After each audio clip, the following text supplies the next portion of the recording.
Oh, good Friday morning to everybody. It's like -5, -6 out right now, so I'm not doing this video outside. And because it's co-op day, you're gonna probably hear the family running around getting ready. My apologies for the background noise, but it's uh, it's our life. So, reading Matthew 25 today, and what we're reading here is about kingdom realm, but specifically the attitude of the citizens of the kingdom. And the one of the attitudes that we have to deal with all the time is our constant preparedness. That's what Jesus talks about in the parables of the 10 virgins. That the citizens have to be in a constant state of preparedness. Um, there's the preparedness for the king's return, that is part of it, but there's also the preparedness for the mission and assignments that we're given, that we need to be ready to go instantly, whether in season or out of season. That is the attitude of the citizens.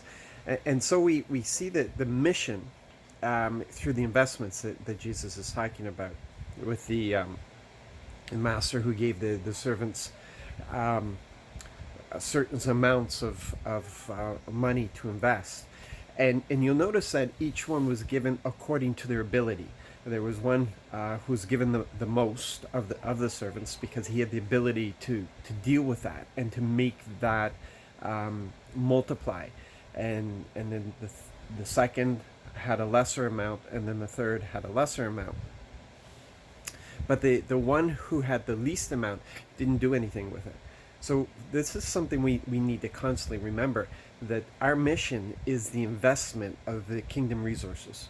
And that investment is in people. That's because that's what the Lord wants to see multiply. So we are given these talents, we're giving these blessings, we're giving the resources of the kingdom to invest. And some are given a lot because they have that ability to multiply a lot. And then there are those, and so on. So we don't look at the favor that the Lord gives to certain people with any jealousy or envy or anything. It's with applause. It's like, wow, man, the Lord has favored you because he knows what you're capable of. He knows what you can do with this. And so we applaud that.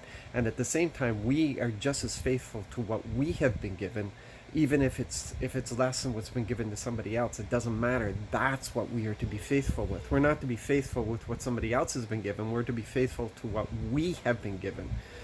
And we just appreciate each other where we are as servants of the King, as citizens of the kingdom. And then the assignments. The assignments is where we just pour out Father's heart into people.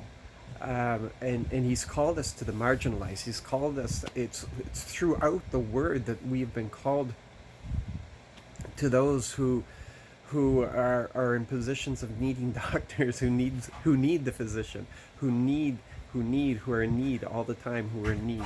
And that's who he's called us to love and to care for.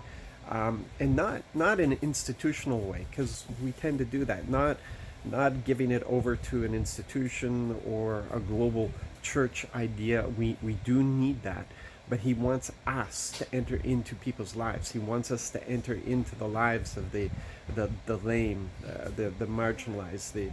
So you look at the most vulnerable in our society right now, and it doesn't matter whether they're vulnerable because they made themselves vulnerable, or circumstances made them vulnerable. There is no qualification on this, because you look at it. He talks about visiting those who are in prison. Well, those who are in prison for a reason. It's their own actions that brought them there, but it doesn't matter. It doesn't matter. Right now, the mental illness is a huge thing in our society. Are we criticizing, or are we coming alongside? Are we entering into their lives? Are we showing the love and the compassion and the grace, or are we trying to change them? Because the thing is, it's only the Holy Spirit changes people. And if we start trying to change people, then that's according to us, and that's not going to last. But when the Holy Spirit changes people, that's for eternity. So this is where we are as citizens. This is what we're occupied with. We're occupied with being prepared all the time. It's not when we feel like it, but when we're called upon. We are called to mission, the investment of the kingdom resources into people, and we are our assignments are the people we're called to love, to look after, to take care of in very practical means. And this is what we need to be engaged with. This is what life looks like in the kingdom. So yeah, that's this is so man, this is for me life giving. This is like breathing. It's just breathing. It's just, I love this stuff. So you guys be blessed today. Find your assignments. Um, Trust the Lord in all these things, and be engaged. God bless.